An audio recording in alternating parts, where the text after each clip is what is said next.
마태복음은 누가복음하고는 완전히 반대적 성향으로 기록되었다 그랬죠. 여러 면에서 누가복음과 비교되는 그런 복음서가 마태복음입니다. 이 마태복음은 철저하게 어떤 기준을 가지고 기록이 됩니다. 그러니까 이 마태복음을 쓴 이 마태가 자기만의 어떤 특별한 기준을 가지고서 성경을 계속 쓰거든요. 그 기준이 여러 개가 있습니다. 여러 개의 기준을 가지고 쓰는데 그 중에 하나가 무엇인가 하면 예수 그리스도께서 태어나셔서 애굽에 갔다 돌아올 때까지, 그때까지 마리아가 중심이 아닙니다. 계속해서 요셉이 중심입니다. 아버지가 중심입니다. 우리는 아버지 요셉에 대해서는 잘 이야기를 하지 않는데 마태복음에서는 계속해서 요셉이 이 모든 이야기의 중심에 있습니다. 이제 그 얘기는 보면 나오고요. 왜요? 마리아는 태어나기 전에 천사 가브리엘이 와서 네가 예수를 낳을 거다, 아이를 낳을 거다, 성령으로 잉태되어서 아들을 낳을 거다 외에는 마리아에게 하나님이 말씀하시거나 현몽하시거나 다른 것을 하신 적이 한 번도 없습니다. 요셉에게만 합니다. 그런데 이제 누가복음은 요셉 얘기는 하나도 안 나옵니다. 거기는 마리아 이야기만 나옵니다. 이 관점이 완전히 다릅니다. 물론 이걸 쓸 때에도 이미 말씀드린 것처럼 마태는 인간 중심적 기록을 한다 그랬잖아요. 그래서 인간의 족보 중심이죠. 그래서 아브라함부터 다윗 해가지고 아브라함과 다윗의 자손 예수 그리스도의 계보라. 그래서 이게 쭉 아브라함부터 시작해서 예수까지 내려오는 이야기를 썼다면 누가복음은 거꾸로 간다 그랬잖아요. 예수님으로부터 시작해서 그 위에는 요셉이요, 그 위에는 누구요, 그 위에는 누구요. 그래서 올라가다가 맨 마지막에 하나님까지 이르는 하나님 중심적인 관념을 가지고서 썼죠. 신성 중심적 기록. 이런 여러 가지 특징을 마태가 가지고 있습니다. 물론 제가 5장쯤 되면 마태가 기록한 특징을 또 하나 설명하겠지만 어찌되었든지 간에 마태는 그런 특별한 관점을 가지고 있습니다. 세 번째와 네 번째는 오늘 나옵니다.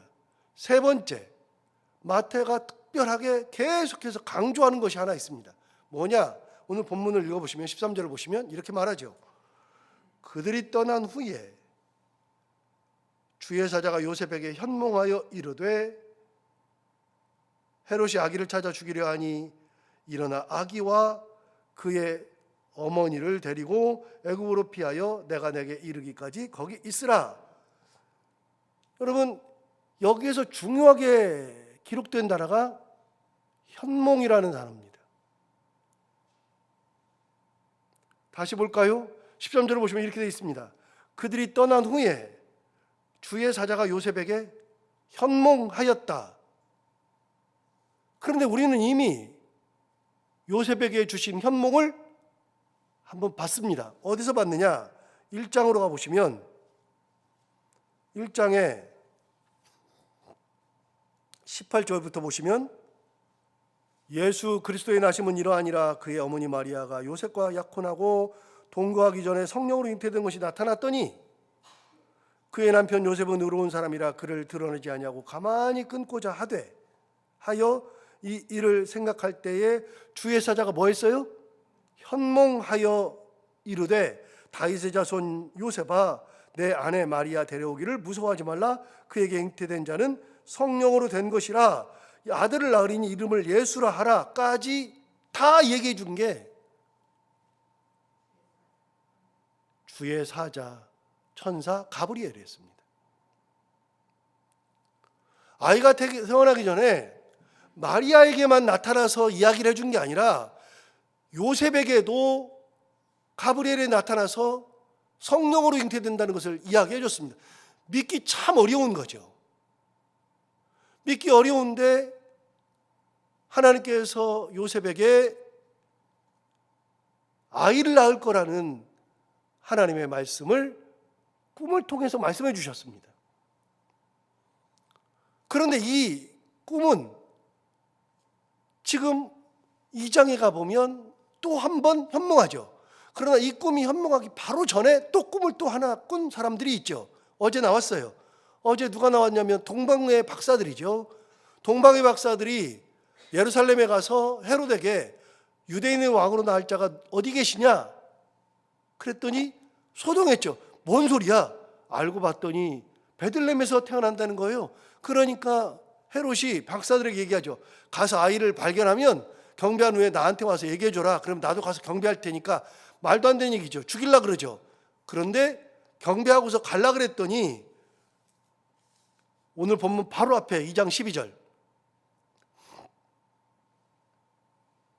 그들은 꿈에 헤롯에게로 돌아가지 말라 지시하심을 받아 다른 길로 고국에 돌아가니라.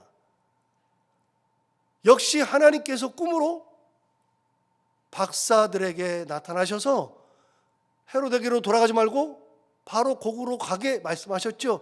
그래서 하나님의 말씀에 의해서 그들이 간 겁니다. 그러니까 마태복음에서는요, 중요하게 계속해서 나오는 단어가 뭐냐면 현몽하는 겁니다. 꿈으로 말씀하시는 겁니다. 요셉은 두 번째 꿈을 꾸었습니다. 그런데 두 번째 이 꿈은 어떤 꿈이냐? 13절 다시 보시면 이렇게 하라고 말씀하신 겁니다. 요셉에게 현몽하여 이르되 헤롯이 아기를 찾아 죽이려 한다. 여러분, 이게 천사가 하신 말씀이에요. 생각해 보세요. 이 아기가 뭐라고요? 이 아기는 지금 마국간에서 구유에 누워 있는데요. 이 아기가 뭐라고요? 그래서 이 아기를 찾아 죽이려고 한다는 겁니다. 아니, 하나님 말이 돼요? 이 아이가 누군데요? 뭔데요? 비록 성령으로 태어나긴 했어도 하나님 아버지, 이게 뭔데요 도대체? 이 아기가 무슨 얼마나 대단하다고 헤롯이 죽이려고 그래요? 믿기 어렵죠. 다음 볼까요? 다시요. 요셉에게 현몽하여 이르되 헤롯이 아기를 찾아 죽이려 하니 일어나 아기와 그의 어머니를 데리고 애굽으로 피하라. 애굽으로 가래요. 하나님, 아니 피할 데가 얼마나 많은데 애굽까지 가요? 믿기 진짜 어렵죠. 아기를 죽인다는 것도 믿기 어렵고 그 아기를 어머니 마리아와 함께 데리고 애굽까지 가라고 했으니 애굽까지 가라고 하는 것도 믿기가 정말로 어렵습니다. 말도 안 되는 얘기입니다. 마지막 13절 맨 뒤쪽에 보시면 내가 내게 이르기까지 거기 있으라. 세 번째, 내가 너한테 특별하게 말할 때까지는 거기 있어야 된다. 그럼 언제까지요? 하나님 도대체 언제까지요? 내가 말할 때까지, 거기 있으라고 할 때까지, 나오라고 할 때까지 있어라. 아니, 왜 그래야 돼요? 진짜 어려운 얘기죠. 믿기 어려운 얘기죠. 그런데 이렇게 현몽하신 겁니다. 그런데 요셉의 이 현몽은 이미 앞에서도 한번 했다 그랬잖아요. 1장에서 했죠. 예수님 아이를 가졌을 때 요셉이 가만히 끊고 자 있었죠. 말도 안 되니까 끊으려고 그랬어요. 그런데 그때 주의 사자 천사 가브리엘이 와서 내 아내 데려오기를 무서워하지 말아라. 그 아이는 성령으로 잉태된 것이다. 그 아이의 이름을 요셉이라 예수라 하라. 그렇게까지 현몽했는데 그때가 언제예요? 아이가 이만큼 나왔을 때니까 임신하고서 2개월, 3개월, 4개월? 그러면 지금은 아이가 태어났죠. 아이가 태어났으니까 한 6개월, 7개월, 8개월 전에 이미 천사 가브리엘이 한번 나타나셨어요. 그때도 믿기 어려웠어요. 그때도 믿기 어려웠는데 진짜 이 아이가 태어났어요. 그런데 이 아이가 성령으로 잉태됐다 그랬는데 어떤 일이 일어났느냐? 아니, 생각지도 못했는데 누가 찾아왔어요? 어제 누가 찾아왔죠? 동방에서 박사들이 왔어요. 아니, 이게 무슨 일이야? 여러분, 요셉이 하나님 성령으로 잉태됐으니까 동방에서 박사들 정도는 와야 되지 않겠습니까? 하나님 동방에서 박사들 좀 보내주세요. 그랬어요? 하나 물어볼게요. 요셉은 동방에서 박사들이 올 줄 알았다 몰랐다? 당연히 모르죠. 그런데 이 아이가 8개월 정도 지나서 진짜 태어났는데, 마국간에서 태어났는데 동방에서 박사들이 왔어요. 와가지고서는 황금과 유향과 모략을 보배압을 열어서 예물로 드렸어요. 여러분, 황금과 유향과 모략은 당대에 가장 귀한 겁니다.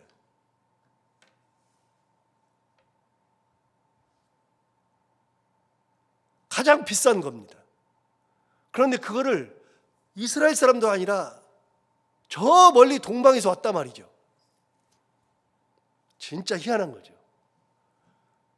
아, 진짜 이 아이가 성령으로 잉태되는 게 맞네. 하나님의 역사가 맞네.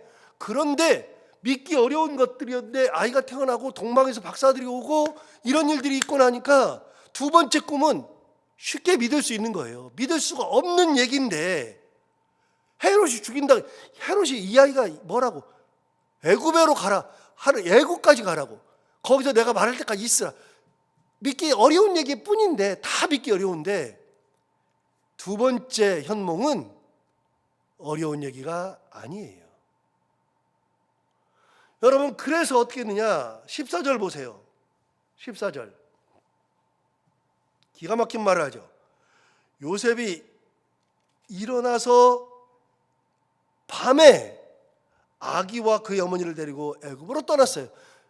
여러분, 언제 떠났어요? 밤에 갔어요. 물론 뭐 서양 사람들은 아이를 낳고서 바로 움직여요. 우리는 뭐 이제 몸조리 해야 되잖아요. 서양 사람들은 몸조리가 없어요.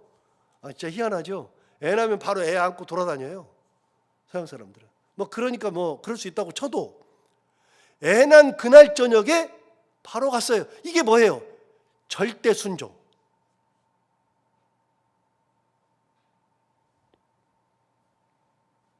여러분, 절대 순종이라는 것은 어디서 와요? 절대 믿음에서 오는 거예요. 이게 이러면 안 돼요? 그럴 것 같은데, 그럴 수 있을 것 같은데는 안 되는 거예요. 이게. 그런 믿음이 있으니까 움직이는 거예요. 제가 2차 대전사를 읽다가 일본의 히로시마와 나가사키에 원폭이 투하됐잖아요. 원자폭탄이. 그 전에 어떤 일이 있었냐면 미국에서요. 미군이 여기에 원자폭탄이 떨어진다는 것을 삐라를 뿌렸어요. 다 피하라고. 미군이 뿌린 삐라에 원자폭탄 투하되니까 여기 있으면 안 된다고 다 피하라 그랬는데 일본 사람들 중에서 많은 사람들이 안 피했어요. 미쳤다 그랬어요. 이게 뭐 하는 짓이냐고. 여러분, 믿음이 없으면 순종으로 안 가는 거예요. 절대로. 믿음이 있어야 순종으로 가는 거예요. 여러분, 성경에 보세요. 롯이 천사가 와가지고 이 소돔과 고모라가 불과 유황으로 불바다가 되는 거다. 다 망한다. 그러니까 빨리 이곳을 떠나라. 이 성을 떠나라 그랬어요. 그러니까 롯이 급했어요. 그래가지고 자기 아내와 딸을 둘을 데리고서 가잖아요. 가기 전에 어떻게 했어요? 그 롯이 가기 전에 자기 사위들한테 갔다고요. 사위 될 사람 둘한테 가가지고 여기가 이렇게 되니 빨리 피해야 된다. 그랬더니 성경에 뭐라 그래요? 그들이 농담으로 여겼더라. 자기 장인어른 될 사람 말을 어떻게 믿어요? 여기가 불바다가 된다는데 뭔 소리 하는 거예요? 믿음이 없으면 순종이 안 이루어지는 겁니다. 언제 순종하느냐? 믿음이 있어야 돼요. 그런데 절대 순종은 절대 믿음에서 오는 거예요. 거기에 불순물이 조금이라도 껴있으면 안 되는 거예요. 절대. 사위들 죽었잖아요. 롯과 아내와 두 딸이 갈 때 천사가 얘기했어요. 절대로 뒤돌아보지 말아라. 무슨 일 있어도 뒤돌아보지 말아라. 뒤돌아본 사람 한 명 있잖아요. 부인 뒤돌아보다 어떻게 됐어요? 소금기둥 됐어요. 소금기둥. 여러분 뒤돌아보지 말라 그랬는데 뒤돌아보지 말라 그랬는데 너무 궁금해. 그래도 무슨 일 있겠어? 돌아보면 끝나는 거예요. 절대 믿음이 없으면 절대 순종이 안 일어나요. 그러니까 믿음이 있는 것 같아요. 나는 99%의 믿음이에요. 그러면 99%의 순종만 일어나는 거죠. 요셉 보세요. 요셉이 얼마나 대단해요. 14절 보세요. 요셉이 일어나서 밤에, 애난 그 밤에, 천사가 나타난 그 밤에 아기와 그의 어머니를 데리고 애굽으로 떠났어요. 그 다음 보세요. 15절 보세요. 언제까지 있었어요? 헤롯이 죽기까지 있었어요. 언제일지 몰랐는데 죽을 때까지 있었던 거예요. 이걸 계산해 보니까 한 2년 있었대요. 2년. 애굽에 가서 한 2년 있었대요. 그래서 여러분, 애굽을 가잖아요. 이집트를 가잖아요. 카이로에 가면 예수님 피난교회들이 있습니다. 그래서 그 이집트를 가면 예수님이 이렇게 그 베들레헴에서 피난 오면서 들렀던 곳 있죠. 그곳에 교회들이 서 있습니다. 특별히 카이로에는 예수님 피난교회가 잘 돼 있습니다. 그래서 거기 간 거예요. 누가요? 요셉이요. 다시 말해요. 마태복음은 철저하게 요셉 중심이에요. 마리아 중심이 아니에요. 하나님이 마리아한테 이야기한 적은 애 가질 때 외에는 없어요. 요셉에게만 계속 현몽하는 거예요. 요셉에게만. 그런데 그렇게 애굽에 있었는데, 자 15절 다시 보세요. 헤롯이 죽기까지 거기 있었으니 이는 주께서 선지자를 통하여 말씀하신 바 애굽으로부터 내 아들을 불렀다 함을 이루려 하심이라. 네 번째 특징. 마태는 구약 성경이 이루어진 것을 계속 말해요. 성경이 이루어졌대요. 예수님이 태어난 거, 예수님이 베들레헴에서 태어나는 거, 예수님이 애굽으로 가는 거, 애굽에서 올라오는 거, 모든 게 다 성경이 이루어졌대요. 이거는 마태의 특징이에요. 끊임없이 그 구약의 성경 말씀이 이루어졌다. 어디 볼까요? 여러분 1장을 봤는데 1장 23절 보세요. 1장 23절에 요셉에게 꿈을 얘기했잖아요. 1장 22절 보세요. 1장 아까 21절까지 봤으니까요. 22절 보세요. 22절에 보면 말합니다. 이 모든 일이 된 것은 주께서 선지자로 하신 말씀을 이루려 하심이니 이르시되 보라 처녀가 잉태하여 아들을 낳을 것이요 그의 이름은 임마누엘이라 하리라 하셨으니 이를 번역한즉 하나님이 우리와 함께 계시다 함이라. 이 말씀이 이루어질 것을 이야기하는 거예요. 마태는. 여러분 베들레헴에서 태어나는 것도 2장 5절을 보세요. 2장 5절을 보시면 헤롯이 대제사장과 서기관들을 불러가지고 물렀잖아요. 어디서 태어나냐? 그랬더니 그들이 대답하는 겁니다.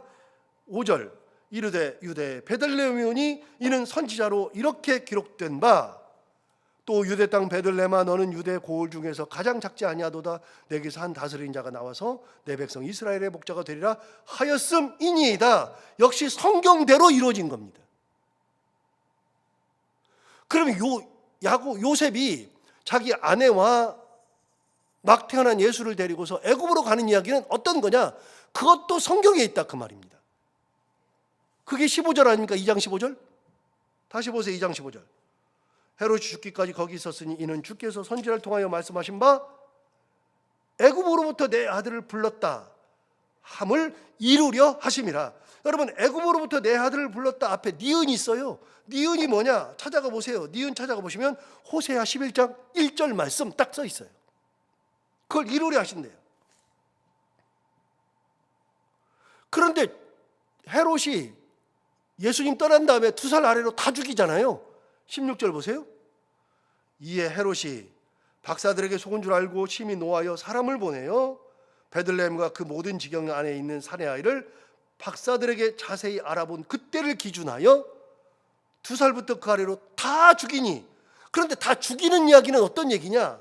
17절 이에 선지자 예레미야를 통하여 말씀하신 바 18절 라마에서 그 앞에 디귿 있죠.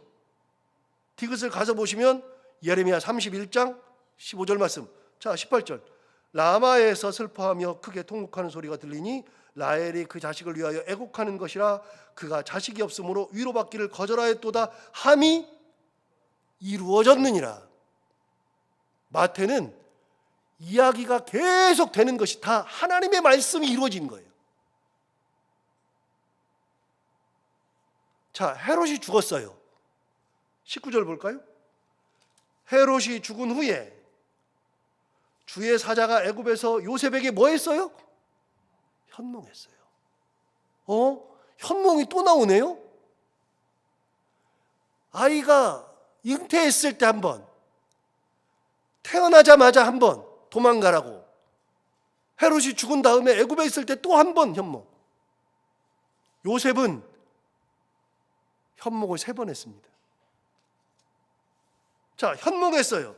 뭐라 그랬느냐? 20절 보세요. 일어나 아기와 그의 어머니를 데리고 이스라엘 땅으로 가라. 아기의 목숨을 찾던 자들이 죽었느니라 하시니 요셉이 일어나. 똑같죠? 그 말 듣자마자 일어났죠? 역시 절대 순종 나오죠. 요셉의 믿음은요, 절대 순종의 믿음이에요.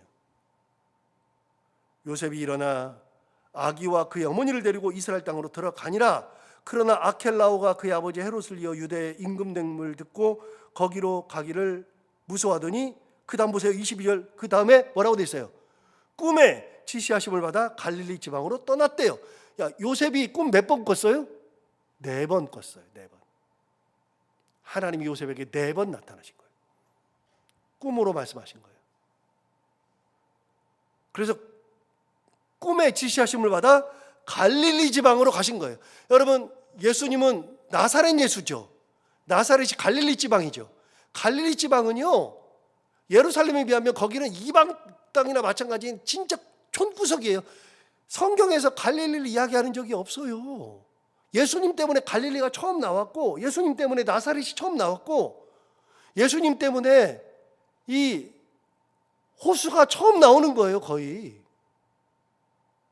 사람들은 거기 사는 것 자체도 몰라요. 저 사람 오면은 어디서 왔냐 물어봤어요. 물어보면 예를 들어서 김제에서 왔습니다. 그러면 김제에서 왔나 보다. 김제 그러면 김제도가 전라북도 어딘가 있는데 뭐 대충 알아요. 김제 그러면 알아요. 근데 용지면에서 왔습니다. 그러면 어떻게 알아요? 용지 그 촌구석을 어떻게 하냐고요. 용지가 어디냐면요, 우리 아버지 본 적이 용지예요. 여러분 용지 알아요? 용지면. 용지면에서 왔습니다. 그럼 누가 아냐고요? 갈릴리를 누가 아냐고요? 갈릴리를. 우리는 갈릴리를 너무 잘 알아. 나사렛을 너무 잘 알아요. 예수님 때문에 아는 거예요. 구약시대 때는요, 나사렛이라는 말을 들어본 적이 없어요. 성경 펴서 여러분 성경 펴서 구약성경에서 나사렛 찾아봐요. 나사렛이 어디 있나. 갈릴리 찾아봐요. 갈릴리가 나오긴 아는데 갈릴리 누가 주목이라 했나. 그런데 예수님이 갈릴리로 가는 거예요. 그런데 누가 보냈어요?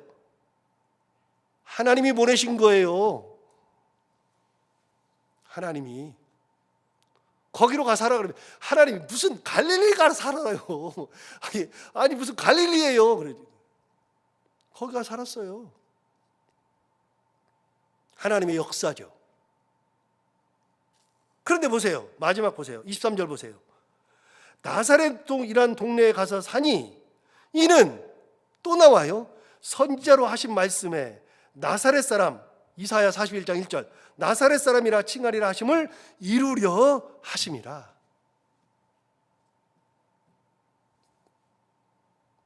마태는 끊임없이 예수님의 탄생은, 예수님이 애굽으로 간 것은 애굽에 돌아와서 갈릴리에 사신 것은 전부 다 성경 말씀이 이루어진 것이다.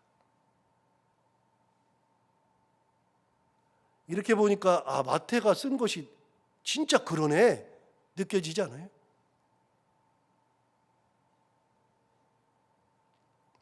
다시요, 시간이 많이 갔지만 한 가지 더, 마지막. 여러분, 성경은 언제 기록이라 그랬어요? 당대 기록이라 그랬어요? 후대 기록이라 그랬죠. 후대 기록은 몇백 년 지났죠. 이거는 한 30년 지나요. 복음서는 30년에서 50년이에요. 30년, 50년 지났어요. 예수님 돌아가셨어요. 예수님이 태어난 것도 지나갔고, 애국 갔다 온 것도 다 끝났고, 예수님이 갈릴리 사신 것도 끝났고, 심지어는 예수님 돌아가신 지도 30년 됐어요. 그러면 이게 몇 년 전 얘기예요? 60년 전 얘기라고요. 그런데 그 얘기를 마태가 쓸 때 보니까, 가만히 보니까, 자기가 쓰면서 보니까 예수님이 태어나는 것부터 시작해서 애굽으로 가서 사는 거, 돌아오시는 거, 갈릴리 사시는 거 전부 다 가만히 보니까 하나님이 다 가르쳐 주셨네. 전부 다 하나님이 가르쳐 준 것도 있지만 구약 성경에 다 나오던 얘기가 다 이루어졌네. 나중에 보니까 깨달은 거예요. 나중에. 당대 썼으면 이렇게 안 썼을 거라고요. 우리 보세요. 우리도 삶을 지나보니까, 지금 와서 보니까 하나님이 내 길을 여기까지 인도하신 거잖아요. 하나님의 역사로 내가 여기까지 있는 거잖아요. 그래서 성경은 사실적 고백이기도 하지만 믿음의 고백이에요. 자기의 지금까지 살아온 거에 대한 믿음에 대한 고백. 성경이 대단하죠. 그래서 저는 성경을 사람들이 썼다는 게 너무나도 좋아요. 하나님이 불러주지 않았다는 게 너무나도 좋은 거예요. 내가 쓸 때 내가 이렇게 생각해 보니까 진짜 하나님 역사래. 이 사람은 이렇게 생각해 보니까 하나님 역사예요. 진짜 하나님 여기 이렇게 쓰였네. 누가는 가만히 보니까 예수님은 진짜 하나님의 아들이네. 그래서 하나님의 아들로서 신성으로서 예수님을 기록하는 거예요. 누가는 또 의사예요. 의사. 그러니까 의사니까 내가 보니까 예수님은 의사네. 고치는 분이네. 대단한 분이네. 자기 관점으로 쓰는 거예요. 사람마다 자기 관점이 다 다른데 자기 관점을 가지고서 다 썼는데, 자기 관점으로 썼는데 하나님의 역사를 다 기록하고 있잖아요. 그래서 성경이 대단한 거예요. 성경이 진짜 대단한 거예요. 오늘 이 말씀은 다 하나님의 역사가 이루어진 거죠. 오늘 이 믿음 가지고 이 오늘 말씀 기억하면서 하나님이 우리 삶을 인도하시고 역사하신다는 거, 그리고 그 인도와 역사에는 절대 순종만 있으면 된다는 거 생각하면서 하나님의 은혜 가운데 살아가는 우리가 다 되기를 바랍니다. 하나님 아버지 감사합니다. 오늘도 귀한 말씀으로 깨우쳐 주시고 인도해 주셔서 감사합니다. 이 말씀 듣고 같이 생각해 보니 하나님이 어떻게 역사하셨는지 믿을 수 없는 거지만, 하나님이 말씀하시는 것은 당연한 것이고, 하나님이 말씀하셨으므로 절대 신뢰하고 절대 순종하고 하나님의 뜻대로 사는 것, 그것이 우리 삶의 답이라는 것을 깨닫게 해주셔서 감사합니다. 하나님 아버지, 이 믿음을 가지고 살아가는 저희들 되게 하여 주옵시고, 특별히 오늘 하루 살아갈 때 이 말씀을 기억하며 감사하며 살아가는 하루가 되기를 원하며, 오늘도 기도하러 나온 사랑하는 성도들 기도를 들어 응답하여 주옵시고, 해야 되는 것들을 기쁨으로 잘 감당하고 만나는 분들과 함께 웃고 행복한 하루가 되게 하여 주옵소서. 예수님 이름으로 기도하옵나이다.